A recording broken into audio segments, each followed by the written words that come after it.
Yeah, I struggled with that, the loneliness of here for a while. Mm-hmm. And I was ready. When I went down to Mexico, that was the pandemic time. Ah, so that was recent then. Yeah, I only came back up here June past. Oh, wow. Yeah. Okay, recent. And I was back and forth, but I was mainly down there for that stretch of time. Mm-hmm. And, at a certain point I was like, I'm here, I'm good. Right. I have family obligations that was like, it wasn't going to happen. Right. That it wasn't the smart move to do, to stay there permanently. I couldn't get everything I wanted and where I needed to be, Yeah, it served its purpose, but yeah. Yeah, and I'm not against it in the future when I'm able to freely move, mm-hmm. to head back down and stay there, because I think I said that earlier. I got down there and I felt like I was back in my golden era. Yeah. And because I went down again in January for the first time since I moved back in June. Mm. And I get the bus out from the airport, and I get into the town, get off the bus, and there's a guy, I know his face. Mm-hmm. That's all. We've never exchanged any words, but maybe like a nod here and there. Yeah. But so this is 7 months. I'm coming out of the bus thing, and he's like, "Oh yeah, hermano, welcome back." I've been here 13 years. I can barely get neighbors to do that. Right. It's there's community is something that's really rare here. Very, and I miss that. I mean, where I live, I have it. Technically, changing. we all have community, right? Yeah. But it's not real community now, is it? No. I mean, I have where I am in Venice, there's a lot of old school. They've been there generationally. Oh, okay. So then you do have it. But it's changing rapidly.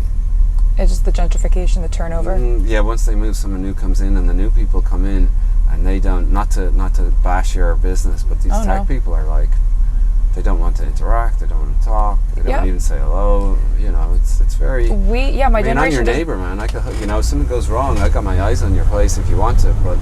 Right. I can't if you're like this with me. I don't. You don't register to me anymore. Yeah, you're faceless at that point. I think my generation is really lacking in the social skills deparament.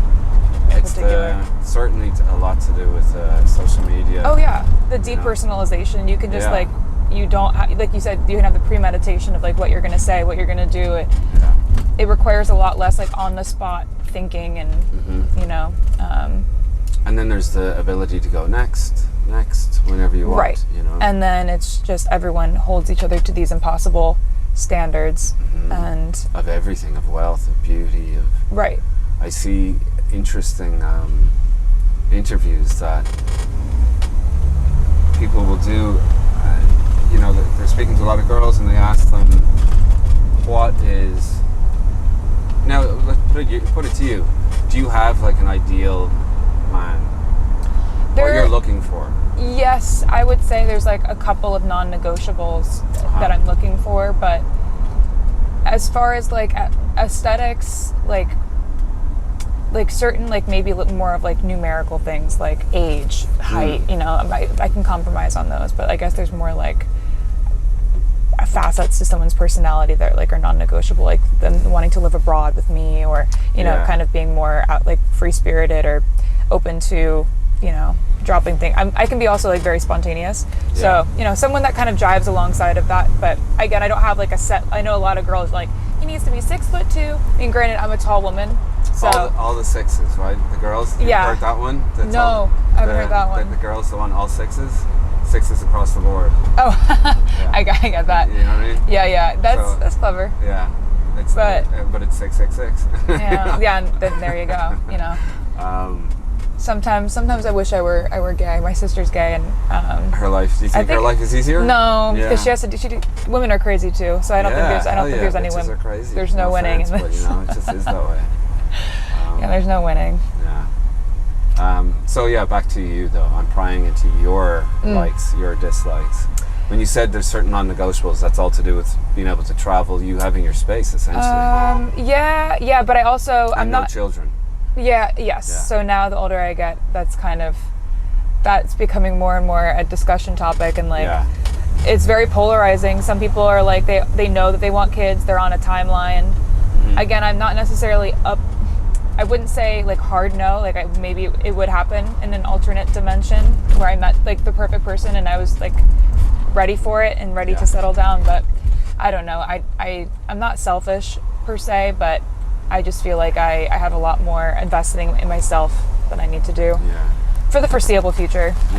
But also I'm a commitment person, so loyalty, that's very important to me. And people here, like the whole polyamory thing is bizarre. It's very difficult, I think, to have a relationship here. I think that would also, I'm not saying that it does, but I think that would also cloud your judgment on having a child, because this town and raising a child is extremely difficult. Yeah. Extremely difficult. I bet. And maintaining relationships here are very difficult, you know. I even find that with just friends, you know. I do have, but I could count them on one hand, of people here that I'll call, they will answer the phone, or they'll hit me up as soon as possible and say, hey dude, sorry, I was doing this, do you need anything? Right. They know that I'm calling, it's for something, or you know, but that's very few and far between. So the rest, if I can't trust you, you're not really a friend. Right. You're someone who shoot the shit, you know? Right, you take up some of my time in a good way, you know, you're a time passer, we get a beer, you know, we spend time, but like, it's not like a really value-added person to my life. It's kind of just a placeholder person, which, you know. Yeah, and as far as relationships go, I always think there should be a little bit more to it than, I'm sure we've all been through our phases, you know, of like the hooking up thing. When I was young, bartender and all that, I mean. Right. Especially more so, like men, that's like very much a phase. Sowing your oats or whatever, you know. But there's got to be, there's something to it. I'm not necessarily looking to settle down because I know where I am. I know what this town can be like. I'm never against that off the bat. It's not like something, no. But everyone's here on a mission, and me included. Right. And that's something that I was resenting a bit, you know, having dated someone that was like, honestly, his dream came before me ultimately, and that's kind of like where the road ended. Yeah. So I have a bit of a bitter taste towards it. So because people put themselves over the other person here quite a bit. It's very, very selfish. Very selfish. Yeah. And people are not willing to give up on the tenacity is beautiful, but like people will drop you in, you know. If you're not, if it's a what you can do for me town as opposed to what I can do for you. People aren't particularly benevolent here. Right. And I suppose, though, it's kind of a natural byproduct of a place like LA. Yeah. You know, if it takes a certain type of person to reach stardom or reach fame, and not everyone can do it. So that's why it takes that certain type of person, which is why I kind of I'm always like, I'm not that type of person. You know, why am I here? But and you know, LA is a very expensive place. There's a lot of downsides. Oh yeah. But also it is beautiful, and like I said, the opportunities here are almost priceless. You know, if you're in the right place at the right time and you meet the right person, that could, you know, that could be what skyrockets you into fame or gets you on a billboard. But yeah, but then you also have to deal with the shitty sides of LA, which is like what we're talking about. And that's like a day-to-day thing for me. You know, it's almost like, is it worth the bullshit I have to deal with to just be here? I definitely struggle with that. I got nice perspective down in Mexico because there's things I can do here I can't do anywhere else. Or at least I've not found places. And I've been around, but you know, there's the opportunities, like you pointed out, that you're granted here that are hard to come by. The payoff, the price you have to pay for that, is what we're discussing. Too, is the kind of the I wouldn't say loneliness, but the solo elements to it, where you're in this on your own. You have to become really comfortable with yourself. And some people have roommates, you know, I had a roommate. I live alone now, which was a choice of mine, but like, and I don't necessarily regret it, but you have to have a strong mental state. It's very easy to like give into like drinking every night and kind of like into your inhibitions. You have to hold yourself accountable, and LA, I think, can drive you insane a little bit, especially if you don't have that support system of real people in your life. They can also just enable you, like, to go out, and you have to, you know, maintain some level of structure, you know, and you have no one's gonna like I said, no one's gonna accomplish your dream for you, and if that means getting up at the ass crack of dawn every day, like, you have to do that. Being clear-headed and together. Yeah. I, for sure, had moments of that where it's the party everywhere and you know, just like non-stop. And it's so tempting, right? And part of you is like, you know, it's an opportunity. Is this an opportunity in disguise?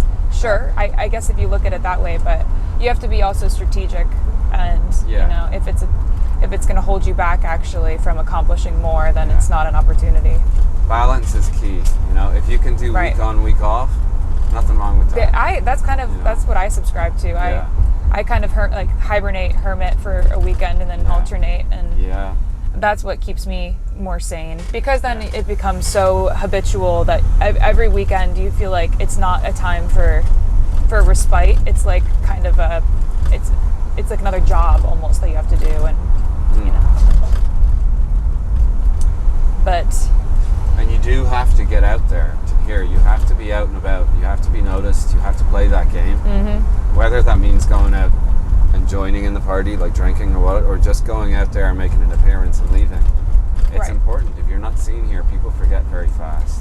That is true. And as much as it is annoying that we have to deal with the digital age, it's kind of a necessary evil, and you have to maintain that online persona, because that's part and parcel of who you are now. Like, if you don't have an online presence, it's not like you're less of a person, but it's like, you know, you don't carry weight in a lot of areas of life. Yeah, because even in the dating market now, Instagram has become basically a dating site too, as well as a networking thing. But it's, for sure, I've told this story. You know, I'll come up with new stories, but it's the same thing.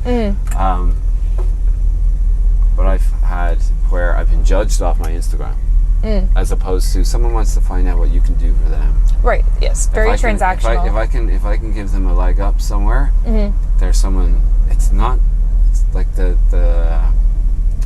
male-female dynamic has changed so much that, again, I think that's a lot to do with where we are, the location. Right. I'll have to test that water out, but when I was in Mexico, no one's using Tinder or whatever. Nope. You meet them in real life, or you don't do it at all, you know?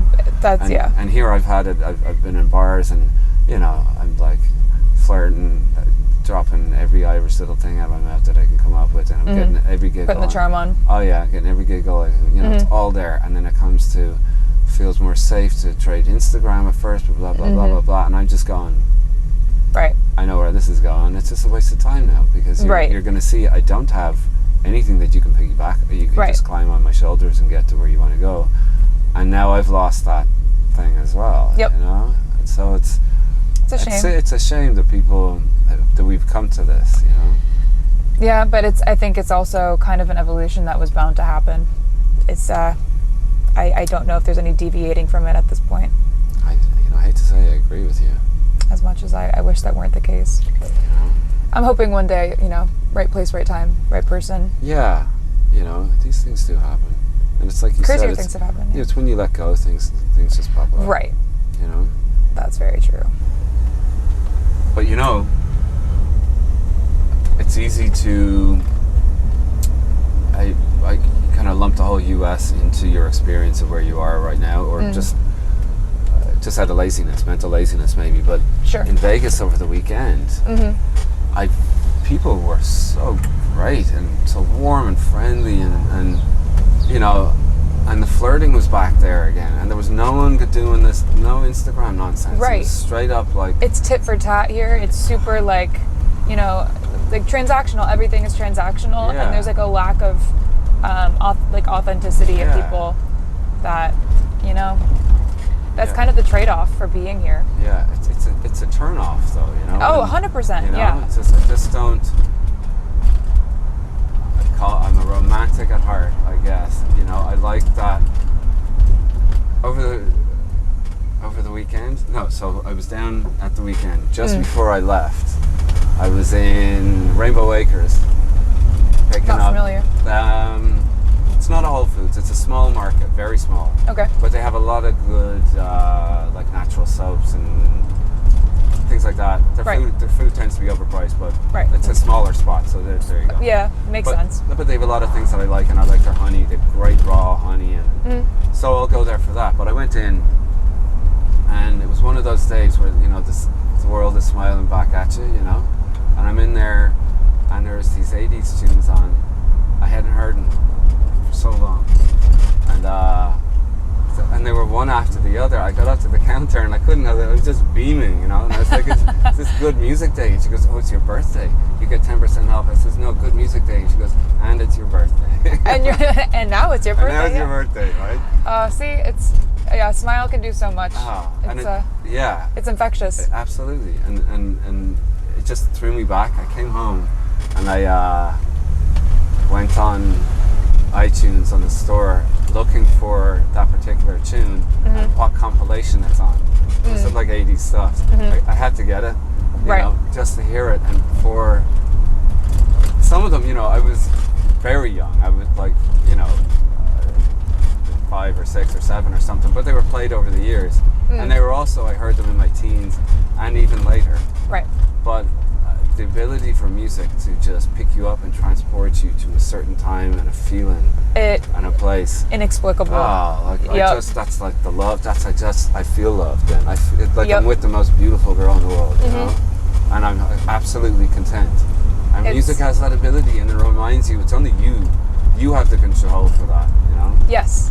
It's that association with that, like a snapshot of yourself in a certain time. Oh yeah. It's kind of like a frozen still image. Yeah. And it's beautiful. That's why I love music. It's just to feel is to be human, and it helps just like intensify the human experience. It's amazing.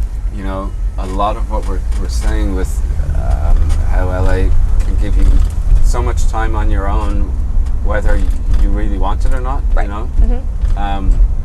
but because of that, I've had so much time to really perfect certain crafts. Not that I'm perfect at any. I don't think there's an end to your abilities on an instrument. It'll just always grow. There's things like modes, different scales you can learn, different types of guitar playing, like jazz stuff. I kind of got, not that I'm a big jazz fan, but jazz guitarists are phenomenal.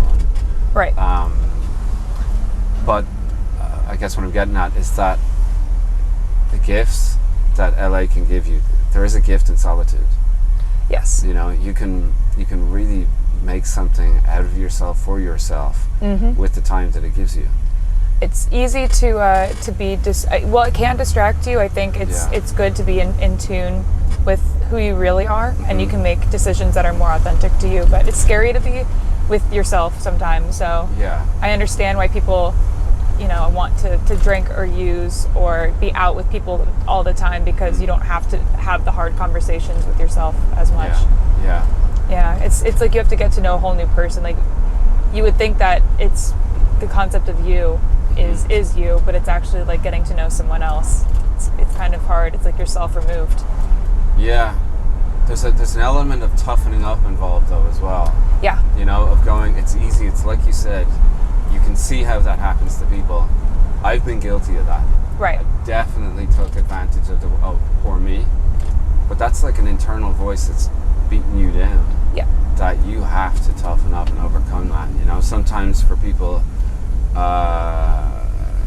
you have certain addictions or whatever, you gotta, if that's your addiction, you gotta move it into exercise, or if you have a propensity to be obsessive. I have an addictive personality, so it's like I have to have structure in other ways in my life to obsess over, that's why the perfectionism, career and otherwise, it's just like you have to channel that energy into something else, because it doesn't really go away. No, I mean, we have that choice of going down the negative, or using any energy in our life in a positive or negative way. Right. And certainly the negative way is to self-medicate, to find company with people that aren't serving you. Right. But but because it gives you that momentary, what's that word I'm looking for? That serotonin, not serotonin, but you know that like dopamine hit of these events prior to you actually doing it, because that's how dopamine works. When you're there, you don't want to be there anymore. Exactly. You've just made it worse, and now you got to drink up. Yep. And and then waste that next day, you know. Yeah, and no one's gonna make the decision to put the last drink down or to like order the cab home. It all have to come from you. You know, yeah. It's like, no, you got to make the calls in your life. You know, I mean, I found it, and I don't necessarily go out that much at all anymore. I will do networking things, and I do every so often. I like to blow out. You know, I got to do it. It's good for my soul. I feel great for doing it, and I like, you know, it's in my blood. Right, exactly. There's no shame. No, not at all. And when you're the one driving, you know, I don't mean driving a car. But I mean, when you're driving that whole thing, it's up to you where it goes, you know. And when you have that, there's a level of responsibility, because I know I have shit to do. I got to get it done. Maybe that has made it that hangovers don't bother me as much, even though I'm getting wiser. Yeah. Because I have things to do, and I recognize it was a good time, but I gotta pull my socks up in the morning. I don't have a choice. Yep, I think, and also LA can be super indulgent. It's people get too much of a good thing here. It's like the lack of discipline can be pretty apparent. Yeah, it could go on non-stop. One thing can lead to another very quickly, very fast. Other things get thrown in the mix, and it's there, and there can be that element of, if you don't partake, the circle gets smaller and you get pushed over to the side, and it's like, great, glad I know now. You know. Yep. It's a paradox. It's interesting. Yeah. But did you see yourself always moving to LA? Was that like a dream? No. I didn't catch that. No. I had moved to New York. And New York was my new home. I wasn't going anywhere. I loved it. I just, you know. And it didn't start off that way, you know. I mean, it didn't start off that I was against it. I always loved the vibe. It was just, there was more of a struggle. And then when I got in my stride, and it was New York was my town, like the city was, I loved the city, you know, and I loved the city life. And I had moved back to Ireland, and I was back in Ireland for like two and a half years maybe, and went back over to New York originally looking at a business over there. It would have been a money pit, you know. It was just bad location, a few other factors to it. I'm like, all right, that's not happening. I had sort of family here. I do actually have family here, but one at the time had guided me in a direction, and but like I said to you, I came here and I saw the canyons, and I was in the canyons. I'm like, I never thought I'd want to move out to LA. I'd never been, but I was like, I mean, this is just, it like spoke to something. I got to do this. So and I went all in, you know. I packed up and I came out, and I was living in the valley. That was where the bad advice at the beginning came, because it was I mean, they'll say it's cheaper, but when you factor in the cost of AC and all the rest, and travel, 15 degrees hotter. Oh man, at least farther. I mean, at least we had like 115, 120 day or something. Yeah, I was brutal. there, and my AC failed in the car, and I'm stuck on the 405 or the 101 or whatever it was. And I'm like, nope, you're frying. Oh, and all of my stuff started coming off down here. You know, I'm working down here. I'm working downtown. Right. I had been working for the art department, and sometimes you just gotta cut your losses and evaluate. That's where we've got to go. Yeah. And so that was the question, right? You were asking me. Yeah, just if that was, like I said, some people like it's LA. LA is the end goal. And, it sounded like New York was that for you initially, New York was that. And I wasn't coming out here to get into the did start doing a lot of stuff with the art department and that end of it, which I liked, the rigging. I got a construction background. I always liked doing that sort of thing. And I was doing construction work here as well, trying to run my own thing. The costs were prohibitive on the business level. Whoops, crossing it. She almost got hit over by a tank. Like she'd have just been squished. Yeah, this is not there's a plastic no give. car. Yeah. It's steel.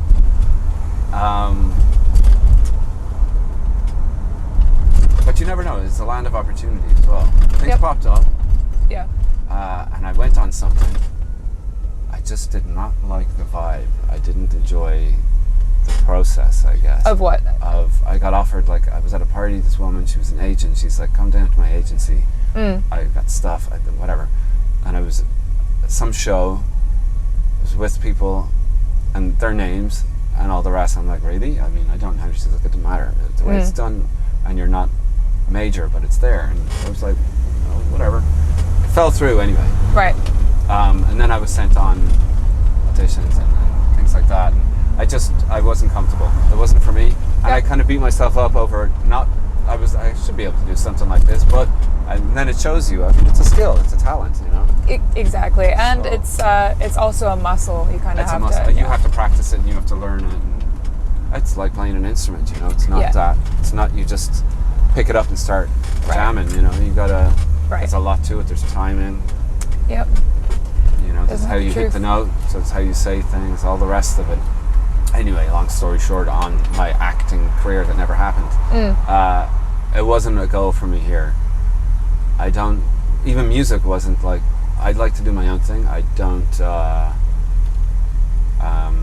wasn't in search of getting onto a label or doing anything like that. Right, which is kind of, you know, against the grain here. Everyone's looking to get represented to climb that ladder and do those things. So, you know, what it's given me though is that I've learned how to produce. I've learned how to, which like, that's a long one. That took some while getting, because it's like so like acting, and it is another instrument unto itself. It's so many different moving parts that you just have to figure out.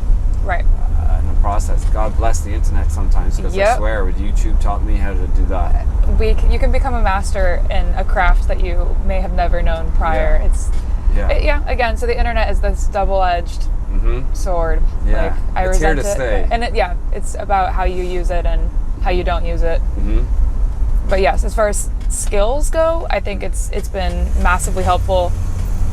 Also, like helping me pivot careers, you know, refine, get certifications, like kind of really focus on where I want to go. And ultimately, I would not want to work a 9 to 5. I don't dream of labor, but you know.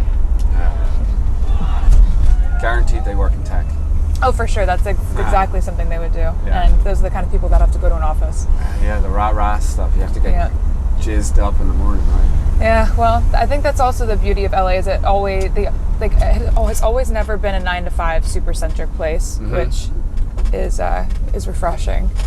Yeah. Because that's always what I was expecting my life to kind of pan out to be. So. To be a 9 to 5 corporate? Yeah, rat race, kind of. Yeah. And are you glad that did not happen? Yeah. Glad's an understatement. Yeah. And nice. That's why I'm not ready to leave LA yet. I don't think I'm ready to grow up. I guess leaving LA means I'll grow up, but... Get out in Never Neverland? Yeah, exactly. Everyone's a Peter Pan here. I did my time in Mexico gave me perspective of seeing it, okay, it's my office, but as well as that, there is gems here. It's just, there's so much fluff, it's harder to find. Yep. But there's moments where, like today, unfortunately we've got a really overcast all day long. Right. But on the days where it's like you got this tangerine sunset, it changes. It can just change how you look at this place. Yep. It's I've seen LA look so many different ways, and has a lot of different faces. Yeah, that's for sure. Please hold back. Whoops. Okay. You guys be careful. This is not a Tesla. This will destroy you.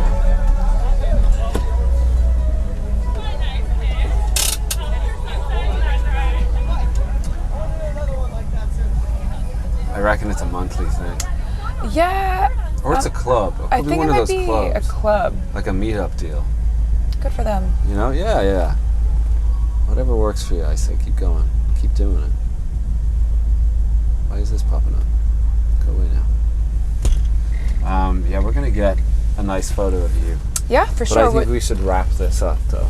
Yes. Wrap up our conversation. Yes. What is the bottom line? The bottom line is what you want to put out there, what you want to, where people can find you. Or maybe sum it all up in... I think it's okay to not know. I think there's a beauty in not knowing exactly what you want, but to push forth anyways and to find inspiration. Never let yourself be bored. I think for me personally, I would love to make $1 million modeling. I'll try to put myself in situations where that could be possible. But I think creating, and it's the shorter milestones like throughout the process that you have to really appreciate. And I think take life by the balls for the most part. Like lean into the adventure. Say yes for the most part, unless you have an obligation the next day. Maybe don't, but put yourself out there. Try to introduce yourself. Make yourself scared once in a while. Yeah, and enjoy the journey. Yeah, exactly. Because that really is the trip. Yeah, you would think it's the destination, but you'll always be let down by the destination. And I've never gotten to the destination yet. So even when I'm there, it's not the destination. So. No, you'll be bored. Right. You'll be looking for something else. Exactly. So. Olivia, it was a pleasure. Fist bump. Yes. Thank you. I'm so glad I got to talk. This was awesome. And you did. And you dropped some nuggets. I try. Delightful. Thank you so much. My pleasure. Okay, we'll leave it there. Oh, did you want to put I'll put them underneath anyway, but do you want to maybe mention your socials or where people can find you, or reels or anything like that? I don't do reels, but Instagram, Liv Kingsbury, Olivia Kingsbury with Dragonfly, if you want to book me. May not be Dragonfly forever. We'll see. Maybe I'll be in the New York market. But. The world is your oyster. Exactly. Yes. Thank you, Olivia. Pleasure.